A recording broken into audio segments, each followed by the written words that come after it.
গোপালগঞ্জের পর এনসিপি নেতারা এবার প্রতিরোধের মুখে পড়েছেন কক্সবাজারে। গোপালগঞ্জের পর কক্সবাজারেও কিন্তু মার খেয়েছে এনসিপি। তারা কিন্তু বেছেই নিয়েছে তাদের মৃত্যুর রাস্তা। এদিকে সমন্বয়কদের উপর কক্সবাজার হামলার নতুন মোড় নিয়েছে। ভয়াবহ অবস্থা হাসনাত নাহিদদের, ডক্টর ইউনুস ফেসে যাচ্ছেন। সারা দেশে উত্তাল, 144 ধারা জারি হয়েছে। সবকিছু দেখতে পারবেন এই সম্পূর্ণ প্রতিবেদনে। অনেকটা ঈদের সালামি স্বরূপ ছাত্রলীগ তাদেরকে দিয়ে দিল কক্সবাজারে। শুধু যে ছাত্রলীগ বা ছাত্রলীগের ভিতরেই বিষয়টা বদ্ধতা কিন্তু নেই, বিএনপি পর্যন্ত তীব্রভাবে এদের স্টেজকে কেন্দ্র করে এনসিপি কে উদ্দেশ্য করে যেই প্রাণ নিয়ে সেই সেনা ক্যাম্পের সামনে গিয়ে আশ্রয় নিয়ে কিভাবে প্রাণ বাঁচিয়ে ইজ্জত বাঁচিয়ে একটা নিরাপদ এলাকায় যাবে তা ঠিক করতে হয়েছে জাতীয় নাগরিক পার্টির এনসিপির নেতাদের। বিএনপি নড়ে চড়ে বসে একটা জরুরি সিদ্ধান্ত নিয়েছে। সিদ্ধান্ত শুনলে আরএম ওলামারা সবাই অবাক হবে যে বিএনপি এর মধ্যে আওয়ামী লীগকে ছাড়িয়ে গেছে, শাহবাগ 2.0 কায়েম করে ফেলেছে, মানে তাদের নিজেদের মধ্যে। আবারও এনসিপির কর্মসূচিতে হামলার ঘটনা আমরা দেখলাম। বারবার কেন এমন হচ্ছে, বারবার কেন এনসিপির ক্ষেত্রেই এটা হতে হবে, সেই প্রশ্নটা আসতেই পারে। গোপালগঞ্জের ঘটনা ঘটার 2 দিনের মাথায় কক্সবাজারে আবারও এনসিপিকে আক্রান্ত হতে দেখা গেল। গোপালগঞ্জে আওয়ামী লীগ, কক্সবাজারে বিএনপি। এনসিপির নেতাদের বক্তব্য দিনে দিনে অধ্যত্বপূর্ণ হয়ে উঠছে। এই অধ্যত্বপূর্ণ হওয়ার কারণে বিভিন্ন স্থানে তাদের যে পদযাত্রাটি হচ্ছে, এই পদযাত্রায় এখন ধীরে ধীরে সংঘর্ষ বাড়া এবং সংঘর্ষ হওয়ার একটা সংখ্যা জেগেছে। মার্চ টু ঢাকা, বাংলাদেশের মিলিটারি কাপুরুষ, এটা প্রমাণিত। তারা নিরস্ত্র মানুষের উপরে অত্যাচার করছে, সংখ্যায় অল্প বলে চারদিক থেকে ঘিরে ফেলে। হ্যাঁ, অনেক নিরপরাধ মানুষ খুবই অত্যাচারের শিকার হচ্ছে এবং দেশের মধ্যে অনেক অস্থিতিশীল পরিবেশ চলছে। ইতিমধ্যে আপনারা দেখেছেন গোপালগঞ্জের পর কক্সবাজারের সমন্বয়কদের উপর আবারও আক্রমণ করা হয় এবং সেই আক্রমণের মাধ্যমে সমন্বয়কদের খুবই খারাপ অবস্থা হয় বা এনসিপি নেতাদের খুবই খারাপ অবস্থা হয়। দর্শক শ্রোতা, আপনারা দেখেছিলেন যে গোপালগঞ্জের মধ্যে সেনাবাহিনী গুলি করে এক প্রকার সেইখানে ঝামেলা সৃষ্টি করে এনসিপি নেতাদেরকে রেস্কিউ করে। এখন ইতিমধ্যে কক্সবাজারের মধ্যে বিএনপি নেতাকর্মীরা এই এনসিপি নেতাদেরকে আক্রমণ করে বা দেশের মধ্যে অনেক অস্থিতিশীল পরিবেশ ছড়িয়ে পড়ে আজকে সারাদিন। দর্শক শ্রোতা, আপনারা সম্পূর্ণ ভিডিও দেখবেন দেশের বর্তমান অবস্থা এবং এই বিষয়গুলোকে কেন্দ্র করে আন্তর্জাতিক বিভিন্ন মাধ্যম যে বাংলাদেশকে চাপ দিচ্ছে সেইগুলোও দেখতে পারবেন। আপনারা সম্পূর্ণ ভিডিওটি ধারাবাহিকলি দেখবেন। আপনাদের কাছে আমাদের একটা রিকোয়েস্ট থাকবে, আসুন আমরা কথা বাড়াচ্ছি না, আমরা সরাসরি ভিডিওর মূল আলোচনায় চলে যাচ্ছি। এই নেতারা বুঝতে পারছেন না যে যত বড় বড় কথা তারা বলছেন, তাদের মুখটা এখনো তত বড় হয়ে ওঠেনি। তারা বুঝতে পারছেন না পিছনে নেই 100 লোক, কাকে ভয় দেখান নাহিদ আর হাসনাত। এই অবস্থায় জনগণের শক্তি ছাড়া, জনগণের সাথে কোনো সংযোগ ছাড়া, কোনো ভালো কাজের উদাহরণ সৃষ্টি ছাড়া, শুধু গলার রক কাঁপিয়ে ভয় দেখিয়ে বাংলার জনগণকে চুপ করিয়ে রাখা কঠিন। গোপালগঞ্জের পর জাতীয় নাগরিক পার্টি এনসিপির বীর জাতীয় নেতারা এবার প্রতিরোধের মুখে পড়েছেন কক্সবাজারে এবং কক্সবাজারে জনগণের এবং বিএনপির নেতাকর্মীদের প্রতিরোধের মুখে প্রাণ নিয়ে শেষ পর্যন্ত সেই সেনা ক্যাম্পের সামনে গিয়ে আশ্রয় নিয়ে কিভাবে প্রাণ বাঁচিয়ে ইজ্জত বাঁচিয়ে একটা নিরাপদ এলাকায় যাবেন তা ঠিক করতে হয়েছে জাতীয় নাগরিক পার্টির এনসিপির নেতাদের। আপনি আমি সবাই জানি জাতীয় নাগরিক পার্টি এনসিপির নেতারা বিরাট আইন শৃঙ্খলা রক্ষাকারী বাহিনীর বহর নিয়ে জুলাই পদযাত্রার নামে বাংলাদেশে জেলা থেকে জেলায় বিভিন্ন জায়গায় গিয়ে জনসংযোগ সমাবেশ করছেন। কিন্তু জাতীয় নাগরিক পার্টির নেতারা বরাবর এই বড় বহরে বড় বড় গাড়িতে চড়ে আর তাদের সরকার বসানোর পর থেকে সরকারের মুখে সারাক্ষণ তাদের প্রতি জিহুজুর শুনতে শুনতে মাথাটা এমন নষ্ট করে ফেলেছেন নিজেদের যে আন্দাজই পান না কোথায় গিয়ে তাদের কি বলা উচিত। আমার জাতীয় নাগরিক পার্টি এনসিপির এই বীর তরুণদের দেখলে এবং তাদের কাজকর্ম দেখলে বরাবরই নানা রকম প্রবাদ বাক্য মনে পড়ে যায়। এবার মনে পড়ছে যত বড় মুখ নয় তত বড় কথা আর পিপিলিকার পাখা ওড়ে মরিবার তরে, এই দুটো প্রবাদ। যত বড় মুখ নয় তত বড় কথা বলে গোপালগঞ্জে তারা যে ধরনের প্রতিরোধের মুখে পড়েছেন এবং তারপর বুধবার থেকে আজ পর্যন্ত যে লাগাতার অত্যাচার নির্যাতন তারা করিয়ে যাচ্ছেন তাদের সরকার এবং তাদের নির্দেশনায় প্রতিহিংসার বশবর্তী হয়ে গোপালগঞ্জের মানুষের প্রতি, এবার চকরিয়ায় কক্সবাজারের বিভিন্ন অঞ্চলে তাদের ওপর তাদের প্রতি যে প্রতিরোধ গড়ে তুলল সাধারণ মানুষ, বিএনপি নেতাকর্মী, এখন এনসিপির নেতৃবৃন্দ কি কক্সবাজার জুড়েও সেনাবাহিনীকে অভিযান চালাতে বাধ্য করবেন? মানে এনসিপি এবং জাতীয় নাগরিক পার্টি গিয়ে যেখানে সেখানে যত বড় মুখ নয় তত বড় কথা বলবেন, স্থানীয় জনগণকে খেপিয়ে তুলবেন, স্থানীয় নেতৃবৃন্দের প্রতি অপমানজনক মন্তব্য করবেন, আর তারপর সেনাবাহিনী, আইন শৃঙ্খলা রক্ষাকারী বাহিনী বাংলাদেশের জনগণের বিরুদ্ধে যুদ্ধ ঘোষণা করবে এনসিপি এবং জাতীয় নাগরিক পার্টির হয়ে প্রতিশোধ নিতে? এটাই তাহলে বাংলাদেশে এবারের জুলাই পদযাত্রার নতুন রাজনৈতিক বন্দোবস্তের সবচেয়ে বড় ফলাফল হতে যাচ্ছে। জাতীয় নাগরিক পার্টি এনসিপির নেতারা টের পান না যে তাদের পেছনে নাই 100 লোক, 1000 জনের আইন শৃঙ্খলা রক্ষাকারী বাহিনীর বহর নিয়ে তাদের ঘুরতে হয়, পুলিশ, র্যাব, সেনাবাহিনীর গাড়ি থাকে তাদের নেতাকর্মীর চেয়ে বেশি। এই অবস্থায়ও তারা কোথাও গিয়ে শান্তিতে দুদণ্ড দাঁড়িয়ে একটা সমাবেশ শেষ করতে পারেন না, অথচ কক্সবাজারে গিয়ে এই এনসিপির মুখ্য সমন্বয়ক নাসির উদ্দিন পাটোয়ারি তিনি বক্তৃতা রেখেছেন কক্সবাজারে বিএনপির অত্যন্ত জনপ্রিয় নেতা, বিএনপির স্থায়ী কমিটির সদস্য, সাবেক মন্ত্রী সালাউদ্দিন আহমেদের বিরুদ্ধে। এবং এই পাকনা পোলাপাইন কি ধরনের অপমান করে বাংলাদেশের রাজনীতিবিদদেরকে, প্রবীণ রাজনীতিবিদদের সম্পর্কে কথা বলছেন তার প্রমাণ হচ্ছে নাসির উদ্দিন পাটোয়ারি সেই এলাকায় সালাউদ্দিন আহমেদের শক্ত ঘাঁটি, যেখানে এই সালাউদ্দিন আহমেদ বিএনপি নেতা 91 সালে, 96 সালে, 2001 সালে তিনবার সংসদ সদস্য নির্বাচিত হয়েছেন। 2001 সালে খালেদা জিয়ার সরকারে এই সালাউদ্দিন আহমেদ প্রথমবারের মতো কক্সবাজার থেকে কোন সরকারে মন্ত্রী হয়েছেন। তিনি যোগাযোগ মন্ত্রী হয়েছিলেন 2001 সালে। 2008 সালে তিনি কারাবন্দী ছিলেন 1-11 সরকারের আমল থেকে। তার জায়গায় এই কক্সবাজার 1 আসন থেকে তার স্ত্রী হাসিনা আক্তার নির্বাচিত হয়েছিলেন। তাহলে বুঝুন সালাউদ্দিন আহমেদের ভিত্তিটা কত মজবুত কক্সবাজারে। এই কক্সবাজারের পেকুয়া উপজেলাটা সালাউদ্দিন আহমেদের নিজ উদ্যোগে প্রতিষ্ঠিত হয়েছিল।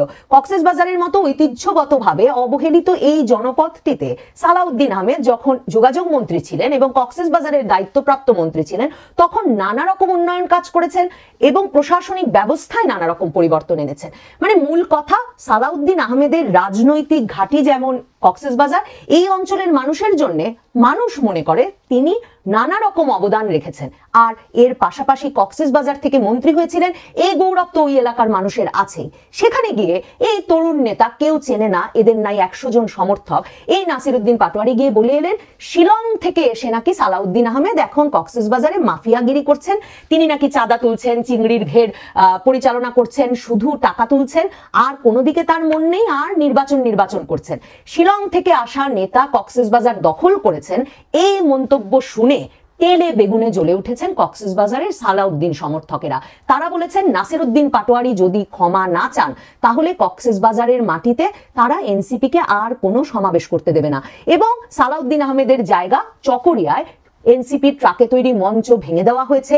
চকরিয়ার রাস্তায় বিএনপির নেতা কর্মী, স্থানীয় জনগণ জড়ো হয়ে দাঁড়িয়ে থেকেছে ঘন্টার পর ঘন্টা। পুলিশ, র্যাব, সেনা অভিযানকে তুচ্ছ করে তারা বলেছে এনসিপির নেতৃবৃন্দ এই এলাকায় এলে তারা দাঁড়াতে দেবে না, কাজেই তারা রাজপথ ছাড়বে না, রাজপথ পাহারায় রাখবে যাতে এনসিপি এখানে এসে দাঁড়াতে না পারে। এনসিপির নেতৃবৃন্দকে তখন প্রাণ বাঁচাতে গিয়ে আশ্রয় নিতে হয়েছে ফাঁসিয়াখালী নামের এক জায়গার সেনা ক্যাম্পে। এই খবরই অন্তত আমি পেয়েছি, কারণ বুঝতেই পারছেন গোপালগঞ্জে আওয়ামী লীগের কুচক্রীরা, মুজিববাদীরা, আওয়ামী লীগের ফ্যাসিবাদী দোসরেরা, মানে গোপালগঞ্জের মানুষ তো ধরুন এমন ভাবে বলা হচ্ছে তাদের সম্পর্কে, মনে হচ্ছে তারা বাংলাদেশের একটা শত্রু জাতি। তো সেই শত্রু জাতি বাংলাদেশের বীর সন্তান এনসিপির বীর নেতাদেরকে প্রতিহত করার দুঃসাহস দেখিয়েছিল। গোপালগঞ্জের পর কক্সবাজারেও কিন্তু মার খেয়েছে এনসিপি। তার কারণ ওই একটা কথা আছে না, পিপিলিকার পাকা হয় মরিবার তরে। তারা কিন্তু বেছেই নিয়েছে তাদের মৃত্যুর রাস্তা। তার মানে আমি বলতে চাইছি এনসিপি এবং মোহাম্মদ ইউনূসের যে বাহিনী রয়েছে, যারা কিনা গত বছর 2024 জুলাই আগস্টে ষড়যন্ত্রের মাধ্যমে শেখ হাসিনাকে বাংলাদেশ থেকে বিতাড়িত করেছিল, তাদের কথা। তাতে অনেকেই রয়েছে, সার্জিস রয়েছে, হাসনাত রয়েছে, নাহিদ রয়েছে, অনেকেই রয়েছে। এবার কক্সবাজারেও মার খেলো এনসিপি, জাতীয় নাগরিক দল। মার খেতে খেতে খেতে খেতে তারা এবার ফাইনাল টেকের পর্যায়ে পৌঁছে গেছে। কেন এই কথাটা বললাম? তার কারণ ওই যে সিনেমায় দেখেন না, একটা ফাইনাল টেক নেওয়ার আগে অনেকগুলো রিহার্সাল হয়। গোপালগঞ্জ ছিল রিহার্সাল, কক্সবাজার রিহার্সাল, এবার ফাইনাল টেকের পর্যায়ে চলে যাচ্ছে বাংলাদেশ। দারুণ। গোপালগঞ্জের নাম ইতিহাসে জলজল করে লেখা থাকবে কেন? তার কারণ 1971 এই গোপালগঞ্জ থেকে কে এসেছিলেন? বঙ্গবন্ধু শেখ মুজিবুর রহমান। আর সেই গোপালগঞ্জেই কিন্তু টঙ্গিপাড়ায় ওনার সমাধি রয়েছে। সে সমাধি তো ভাঙতে গিয়েছিল। বাংলাদেশকে নিয়ে এই মুহূর্তে বাইরে ছিচিকার পড়ে গিয়েছে। ভারত নাক কি গলাবে? আলোচনা সেটা নিয়েই হবে মূলত। দেখুন, ভারতের বিদেশ মন্ত্রক রণধীর জয়সওয়াল, যিনি মুখপাত্র, তিনি জানিয়ে দিয়েছেন যে এবার ভারত সমস্ত কিছু নজরে রাখছে, বাংলাদেশের উপরে কিছু না কিছু ব্যবস্থা নেওয়া হবে। অজিত ডোভাল, আমাদের যিনি এনএসএ ন্যাশনাল সিকিউরিটি অ্যাডভাইজার, উনি খলিলুর রহমান, যিনি বাংলাদেশের এনএসএ, তাকে ফোন আলাপে কথা বলেছেন এবং সেখানে কিছু জিনিস নিয়ে আলোচনা হয়েছে। সমস্ত বিষয় তো বাইরে আসে না, সূত্র মারফত কিছু খবরাখবর পৌঁছে দিতে পারি, এইটুকুই যা। কিন্তু বাংলাদেশ এই মুহূর্তে ভালো অবস্থায় নেই। এই মুহূর্তে কেন, গত বেশ কয়েক মাস বা বছর খানেক ধরে ভালো অবস্থায় নেই। অনেকের প্রশ্ন, শেখ হাসিনা কি ফিরবেন কি ফিরবেন না, সেই প্রশ্নের উত্তরে যাচ্ছি না। যাচ্ছি যেই উত্তরে, সেটা হচ্ছে ভারত কিন্তু এবার নাক গলানো শুরু করছে। আপনাদের জানিয়ে রাখি যে এই যে রিহার্সালগুলো বাংলাদেশেরই কিছু জনতা করছে, যেরকম গোপালগঞ্জে, যেরকম কক্সবাজারে, এবার ফাইনাল টেকের জন্য অরিজিনাল ক্যামেরাম্যান, ডিরেক্টর তারা আসবে এবং তারা কিন্তু ভারতীয়। আওয়ামী লীগ, তাদের ছাড়া ভোট হবে না, এটা মোটামুটি ভারত যেরকম বলেছে এর আগে ওয়াকার উজ্জামান, মানে এখন আর ওনার মান সম্মান নিয়ে প্রশ্ন উঠে গেছে যখন, তখন আর অত বলা দরকার নেই। তবে এটুকু আপনারা ভালো করেই জানেন যে বাংলাদেশের সেনাপ্রধান, উনি যেই সমস্ত কার্যকলাপের মধ্যে দিয়ে যাচ্ছেন, উনি নিজেই জানেন না যে উনি কত বড় ভুল করে ফেলেছেন। জাতিসংঘের যে শান্তি বাহিনী আছে, সেখান থেকে বাংলাদেশের যে সেনা, তাদেরকে ফেরত পাঠানো হবে। এরপর বাংলাদেশের ব্যবসা ইতিমধ্যে সমস্ত কিছু গুটিয়ে গিয়েছে। ভারত বয়কটের চূড়ান্ত যেই ডিসিশন নিয়েছিল, এই মুহূর্তে যারা অবৈধ সরকার চালাচ্ছে তারাও এখন বুঝতে পারছে যে কত বড় ফাঁদে পা দিয়ে দিয়েছে আমেরিকা, পাকিস্তান এবং কিছুটা চায়নারও মদতে। এটুকু বুঝতে পারিনি যে ভাই, তোমার বাড়িতে আসতে গেলে পাশের আরেকটা বাড়ির গেটের মধ্যে দিয়ে প্রবেশ করতে হবে, কারণ তোমার বাড়িটা পুরোপুরি পাঁচিলে ঢাকা। সামনে কিছুটা আছে বঙ্গোপসাগর, সেই সাগরে তোমাদের ক্ষমতা কতটুকু সেটা বাংলাদেশের নেভিতে যারা কাজ করে তাদেরকেই জিজ্ঞেস করে নিও।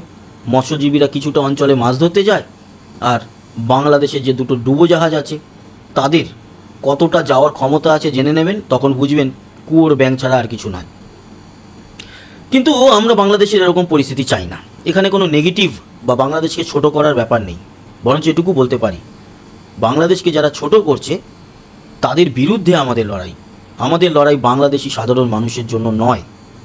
ইভেন আমরা লড়াই করছি না এটার জন্য যে শেখ হাসিনা বাংলাদেশে ফিরে আসুক। সবাইকে জানাই ঈদ মোবারক। আসলে এগুলো হচ্ছে কলিজার ভালো করার মতো একটা ভিডিও, মনেকে বা নিজের অন্তরকে একটা বুঝ দেওয়ার মতো একটা ভিডিও। আত্মার শান্তি, এটা আত্মার শান্তি ভাই। কারণ বাংলাদেশে এই এনসিপি নামক এই রাজাকার জঙ্গি বাহিনীরা, এটা আপনার এতটাই তীব্র হয়ে পড়ছিল আশেপাশে, যারা স্বাধীনতা মানে না, স্বাধীনতা বলতে বোঝায় 5 আগস্টের সেই গণ অভ্যুত্থানকে তারা বলে স্বাধীনতা। যাই হোক, তথাগতিত স্বাধীনতা। আজকের এই স্বাধীনতাকে কেন্দ্র করেই অনেকটা ঈদের সালামি স্বরূপ ছাত্রলীগ তাদেরকে দিয়ে দিল কক্সবাজারে। শুধু যে ছাত্রলীগ বা ছাত্রলীগের ভিতরেই বিষয়টা সীমাবদ্ধতা কিন্তু নেই, আপনার বিএনপি পর্যন্ত তীব্রভাবে এদের স্টেজকে কেন্দ্র করে বা এনসিপি কে উদ্দেশ্য করে যেই মিছিলটি তারা বের করে নিয়ে আসছে, কিংবা সেনাবাহিনী পুলিশ বাহিনীর প্রটোকলে যেই এনসিপির সমাবেশটা হতে যাচ্ছিল, সেই সমাবেশটাই সেনাবাহিনী পুলিশ বাহিনীর সামনে একদম উড়িয়ে দিল। ফুটবল যেভাবে উড়িয়ে দেয় যারা নাকি ডিফেন্সে খেলে, তারা অনেকটা ঠিক একই ভূমিকায়। বাংলাদেশে আপনার গোপালগঞ্জ নামটা বদলে দিবে। বঙ্গবন্ধু শেখ মুজিবুর রহমানের সেই আপনার কবরস্থান বা কবরটাকে পর্যন্ত সমাধিটাকে উড়িয়ে দিবে। কেন উড়িয়ে দিতে হবে?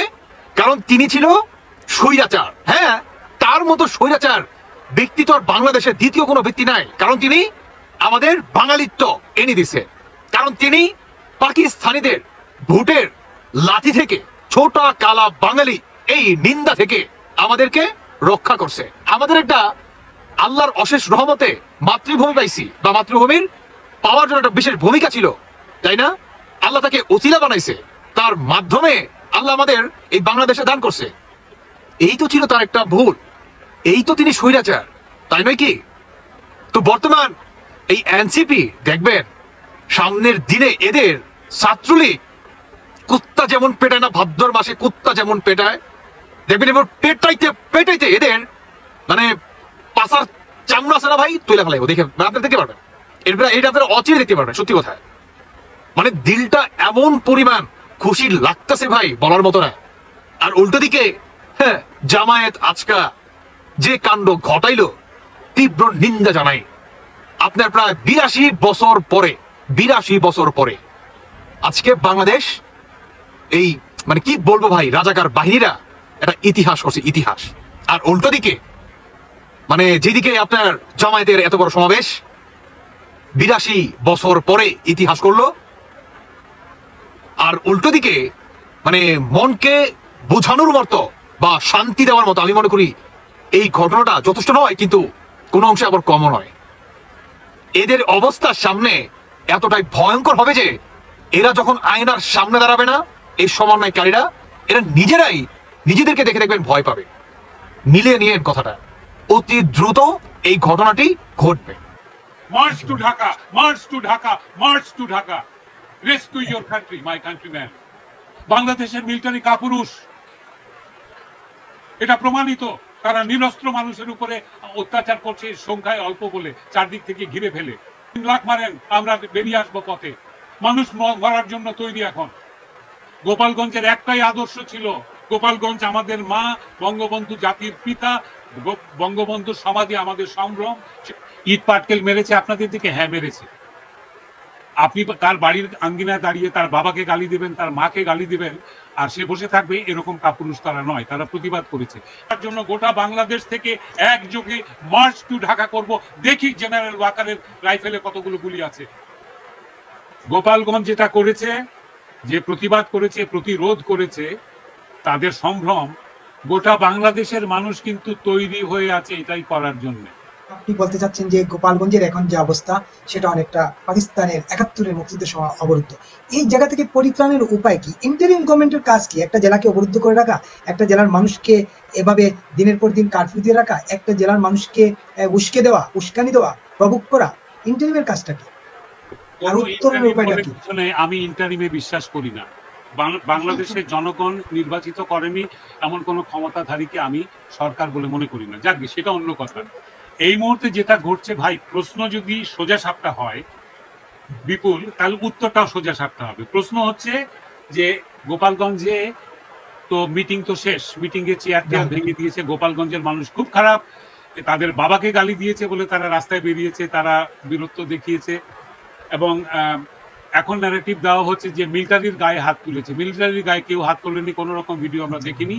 মিলিটারি আনপ্রভোকলি অর্ডার দেওয়া হয়েছে, গুলি কর বাইনচোদ বলে। এক কমান্ডার বাইনচোদ বলে গালি দিচ্ছে আরেক মিলিটারি অফিসারকে, গুলি কর তুই তোকারি করে, এবং সে গুলি করতাছি স্যার বলে গুলি করছে। সে পুরো ভিডিও আছে উইথ সাউন্ড এভরিথিং, লাইভ দেখেছি। আচ্ছা, কেন ঘটছে?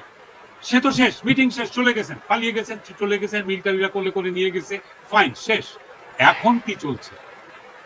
সাধারণ জনগণ তো কোনো 7.62 মিলিমিটার স্নাইপার রাইফেল বা কোনো এসএমজি, এলএমজি, রকেট লঞ্চার কিছুই ব্যবহার করেনি। ইট পাটকেল মেরেছে আপনাদের দিকে? হ্যাঁ মেরেছে। আপনি তার বাড়ির আঙ্গিনায় দাঁড়িয়ে তার বাবাকে গালি দিবেন, তার মাকে গালি দিবেন, আর সে বসে থাকবে? এরকম কাপুরুষ তারা নয়, তারা প্রতিবাদ করেছে। কিন্তু এখন তো সব শেষ। এখন যে চারদিকে নৌবাহিনী দিয়ে এই নদী বেষ্টিত জেলাটাকে আপনারা ঘিরে ফেললেন, আর ভেতরে কারফিউ দিয়ে ঘরে ঘরে গিয়ে মারধর করছেন এবং ধরে নিয়ে যাচ্ছেন, গায়েব হয়ে যাচ্ছে তরুণ প্রজন্ম একটা। এটা আপনারা আসলে দৃষ্টান্ত স্থাপন করছেন যে এনসিপি কে অবজ্ঞা করলে অথবা প্রতিবাদ করলে কি ফল হয় সেটার একটা দৃষ্টান্ত আপনারা স্থাপন করছেন। সেটা কারা, কে স্থাপন করছেন?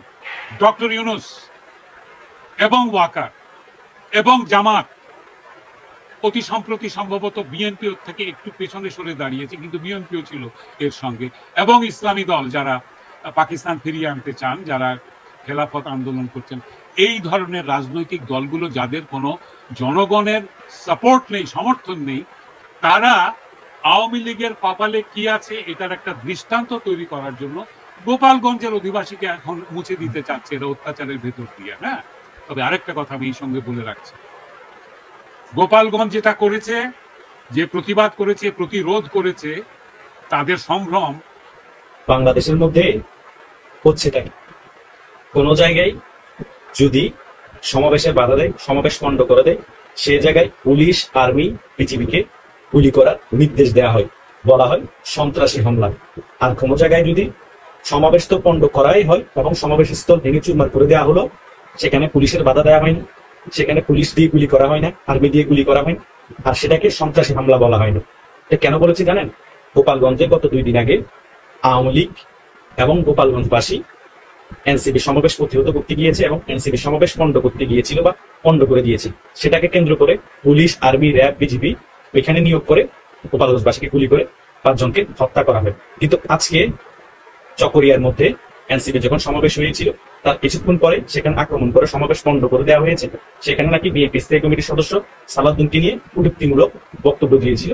সেই কারণে তাহলে আজকে কি সন্ত্রাসী হামলা হয়নি? আজকে কোথায় ছিল বিজিবি? আজকে কোথায় ছিল র্যাব? আজকে কোথায় ছিল আর্মি? সেখানে গুলি হয় নাই কেন? সেখানে তো বিএনপির ছাত্রদল, যুবদল সবাই একত্রিত হয়ে শোডাউন মেরেছে। কই? সেখানে তো এরকম পরিস্থিতি তৈরি হয়নি, তারা সন্ত্রাস হয়ে যায়নি। মানে আপনারা যেটা করবেন সেটা আইন, আর অন্যরা কিছু করলে সেটা কি? সেটা ফাইন। নাকি আপনারা কিছু করলে ফাইন, অন্যরা কিছু করলে সেটা আইন? এটা আপনারাই ভালো জানেন। এই দুটা থেকে কোনটা আপনারা পালন করতেছেন সেটা জনগণের কাছে এখন ক্লিয়ার হয়ে গিয়েছে। মানে আওয়ামী লীগকে পছন্দ করেন, আওয়ামী লীগ কোনো কিছু করলে আওয়ামী লীগকে গুলি করতে হবে, আওয়ামী লীগ সন্ত্রাসী কার্যকলাপ করে, আর অন্য দল কিছু করলে যেটা সন্ত্রাসী কার্যকলাপও হয় না, সেখানে আর গুলিও হয় না। এটাই হচ্ছে বাস্তবতা। আজকে সকলের কাছে সকল বিষয় ক্লিয়ার হয়ে গিয়েছে। আর সবচেয়ে গুরুত্বপূর্ণ বিষয় হচ্ছে এই এনসিপির যে দলটা আছে, জামাতের বি টিম বলেন আর জামাত ইসলামী অঙ্গ সংগঠন বলেন, এই দলটা বাংলাদেশের কোথাও ঠাঁই পাবেন। কেন পাবে না জানেন? প্রত্যেকটা জেলার মধ্যে এদেরকে সমাবেশ করতে দেওয়া হয় না, প্রত্যেকটা জেলার মধ্যে আক্রমণের শিকার হচ্ছে। তারা রাজনৈতিক ভাবে ওটা ফেস না করে প্রশাসন দিয়ে ফেস করছে। তারা কি সরকারি কোনো দল? তাদের তো প্রশাসন কেন শেল্টার দিবে? এখন প্রশাসন শেল্টার শুধু এনসিপি কে দিচ্ছে, জনগণকে প্রশাসন শেল্টার দিয়ে সেভ করতে পারছে না। আর্মি এনসিপি কে এপিসিপি তো ঢুকিয়ে সেভ করে নিয়ে যাচ্ছে। সাধারণ জনগণ অনিরাপদ হয়ে রাস্তাঘাটে নামতে পারতেছে না, ভয়ে ঘরে বসে থাকছে। এটাই হচ্ছে আমাদের এখন ইংলিশ সরকারের শাসন আমল। আপনারাই সিদ্ধান্ত নেন বাংলাদেশে কোনটা একটি স্বাধীন রাষ্ট্র, যার জন্ম হয়েছিল রক্তে, আগুনে আর শোষণের বিরুদ্ধে লড়াই করে। আজ 54 বছর পর সেই রাষ্ট্রের আনুষ্ঠানিকভাবে প্রবেশ করলো জাতিসংঘের মানবাধিকার কমিশনের আঞ্চলিক অফিস, এবং সেটা প্রবেশ করালেন আমাদের আন্তর্জাতিক খেলোয়াড়, আন্তর্জাতিক মহাজন সুৎখুর মোহাম্মদ ইউনুস। মানবাধিকার নাকি মানবতার নামে পরাশক্তির নতুন খেলা, সেটাই এখন দেখার বিষয়। ইরাক, লিবিয়া, সিরিয়া ও আফগানিস্তানের কথা আপনাদের মনে পড়ে? সব দেশেই প্রথমে এসেছিল একটাই স্লোগান, মানবাধিকার রক্ষা। তারপর কি হলো? গৃহযুদ্ধ, আগ্রাসন, শাসক পরিবর্তন আর দীর্ঘদিনের অনিশ্চয়তা। আজ ঠিক একই পথের দিকে আগাচ্ছে আমার সোনার বাংলাদেশ। 2025 সালের 18 জুলাই ঐতিহাসিক একদিন। একদিকে টুঙ্গিপাড়ায় সাধারণ মানুষের উপর নির্বিচারে গুলি চালাচ্ছে সেনাবাহিনী এবং রাষ্ট্রীয় পুলিশ বাহিনী, অন্যদিকে দেশ বিক্রির একটা চুক্তি নামায় সই করে ফেলেছে আমাদের অন্তর্বর্তীকালীন সরকারের মহাজন ডক্টর মোহাম্মদ ইউনুস সাহেব। জাতিসংঘের মানবাধিকার কমিশন ঢাকায় আনুষ্ঠানিকভাবে যাত্রা শুরু করেছে। কাগজে কলমে এর উদ্দেশ্য মানবাধিকার রক্ষা, কিন্তু প্রশ্ন হলো কার অধিকার, কার সংরক্ষণ, আর কার নির্দেশে কে রক্ষা করবে? বাংলাদেশ বর্তমানে একটি কৌশলগত সোনার ডিম পাড়া হাঁস। পূর্বে ভারত, উত্তরে চীন, পশ্চিমে বঙ্গোপসাগর, আর মাঝখানে বিশাল মানব সম্পদ এবং বন্দর সুবিধা, যার দিকেই লক্ষ্য মূলত পরাশক্তিদের। পশ্চিমারা চায় বাংলাদেশ হোক চীনের জন্য একটি বৃহৎ বাধা। চীন চায় ভারত ও পশ্চিমাদের হুমকির মাঝখানেও বাংলাদেশ হোক তাদের এক বিশ্বস্ত বন্ধু, আর ভারত চায় বাংলাদেশে তাদের বাইরে অন্য কোনো পরাশক্তির নিয়ন্ত্রণ প্রতিষ্ঠিত না হোক। এই টান পূরণের মাঝে বাংলাদেশে প্রবেশ করে ফেলল ডিপ স্টেটের দালাল, পশ্চিমাদের দালাল, যারা পশ্চিমা এজেন্ডা বাস্তবায়ন করে, যারা ডিপ স্টেটের এজেন্ডা বাস্তবায়ন করে, যারা পশ্চিমা স্বার্থ রক্ষা করে, সেই আন্তর্জাতিক ক্রিমিনাল সংঘ জাতিসংঘ। একটি মানবাধিকার অফিস আসলে এটি একটি কূটনৈতিক নজরদারির পশ্চিমা ক্যামেরা, যেটা বাংলাদেশে স্থাপন করা হয়েছে।